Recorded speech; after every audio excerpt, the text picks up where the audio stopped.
What's up, fam? How's everybody doing? Thank you for joining me back here at Tentative TV with the pull list. If you're not familiar with this, three hot comics, three suggestions for you. Every week we do this, come back to you every single Saturday afternoon, just in the hopes to, get you back into comics. Um, I hope everybody enjoyed the last week of summer, the last little bit of week of summer, because it's now officially fall. Except it doesn't really feel like fall yet. It still feels like summer outside, and that's going to be a few weeks. Man, I hate it so much. So much heat, so much just. I'm ready for summer to be over. This has not been the greatest summer for me. It's been very rough, very stressful, and I am just ready for it to be done and so we can move on into bigger and better things. Kill this summer. Let's move on to something new. That is what I'm saying right now. That's it. So, but let's get into some comics. I have some awesome comics for you this week, some really great reading material. There's a lot of stuff that's coming back, and there's some new stuff that I, thought you guys might enjoy. So, with that being said, let's just jump right into it. Um, let's start off with Scotty Young's book, one of my favorite, just guilty pleasures. I Hate Fairyland. Um, if you're familiar with I Hate Fairyland, or if you're new to I Hate Fairyland, you know Gert. She is basically a middle-aged woman trapped in a young girl's body at this point who's been stuck in fairyland for most of her life. So she's a bit bitter, she's a bit foul-mouthed, she is very evil and is willing to do whatever it takes to survive. And that currently means playing poker with some of the most vile of the vile from fairyland.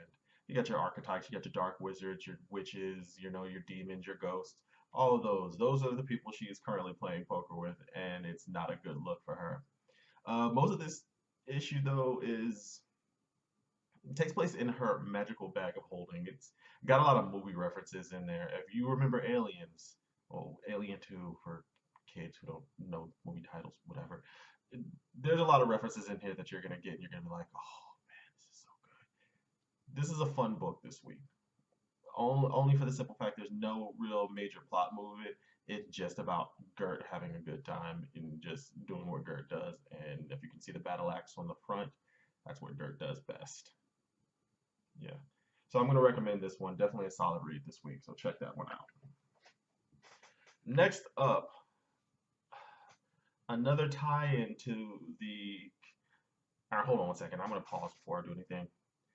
If anybody's paying attention to Marvel Civil War, am I the only one that thinks that this is turning into a cluster? This is turning into Secret Wars from last year, which had the potential, but is turning into a cluster.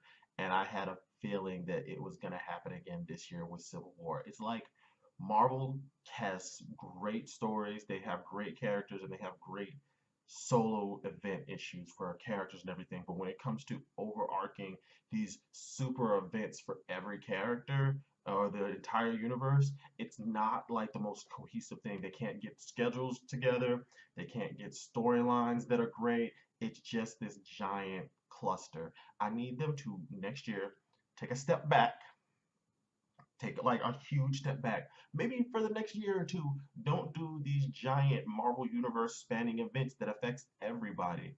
Do like individualized events. Like Spider-Man has an event coming up, Dead No More.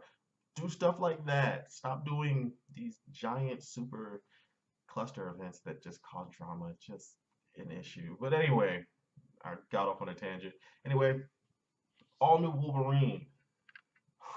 This was actually really good. This is one of the few books from the Civil War event that actually I feel is worth a damn. Laura and Gabby and Old Man Logan against Shield. They're basically caught in the middle of one of Ulysses' predictions, saying Logan is gonna go nuts and everything. So they go to capture him, but by doing uh, just Old Man Logan is basically screwed in this book. That's all you need to know. Great writing in here, great stuff talking about the whole Civil War issue from Laura's standpoint and how she is just basically done. And I think Laura's run as the all new Wolverine is like one of the best books out in Marvel's universe right now. They're taking a classic character, they're giving that character a new face with Laura, and they're making Wolverine into what he was trying to be in the end, but just couldn't be. So with a fresh face and a fresh character, Laura has the ability to be everything Wolverine wanted to be, but couldn't. This book just highlights all of her issues, everything that's happened to her, and just how she views authority and how wrong she feels it is. And just, I don't want to spoil it, but I can't talk too much about it without spoiling it. So just read this one. Trust me. Trust me. Trust me. This was actually a really good book. My favorite book this week comes from Boom Studios. It is a Joyride #5. I uh, I like a lot of Galactics Place explored and everything. I think the most thing about this is there's not like it's not like Guardians of the Galaxy or anything where there's a lot of huge action and everything there was in the last issue. But mostly Joyride is about three kids, an alien and a robot, just out in the universe having a good time, exploring stuff, seeing the universe for what it is, and trying to grow up. That's basically what it is, especially for the three humans. It's about them finding themselves and actually grow up instead of them being told what they need to be and what they need to do.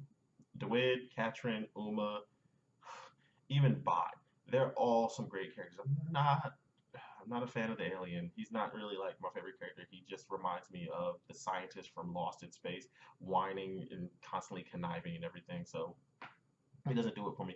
But this issue, again, it's not action packed. It's about them exploring. It's about them discovering the universe, seeing something new, seeing something major, seeing something bigger than themselves, and then nearly getting killed by it.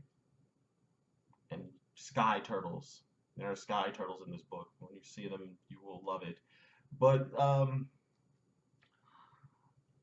you need to read this book. Just simple for the fact the writing is awesome in this one. This is some solid writing. It doesn't have all the same comic book tropes in it and everything. It's good stuff.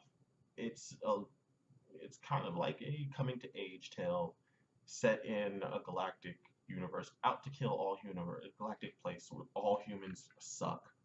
Aliens are right, and three kids just want to steal a ship and go and have a good time. That's about it. It's definitely worth it. So those are my three. Um, Definitely check those three out. And again, if there's any others that I need to read, let me know. Like I've been picking up some new books. I've been dropping some new ones. So things are gonna shift up, and I hopefully can get more mileage out of the books in this vlog and everything. So let me know what you guys think. How can we improve? How can we change? How can we adjust? Just hit me up. Let me know. I appreciate it. With that being said, I'm up. I'm out of here. Have a great weekend. Enjoy your fall. Please, God, let it start cooling off. But with that being said, it's been real, guys. I love you. Thank you. Thank you a million times. Thank you. See ya.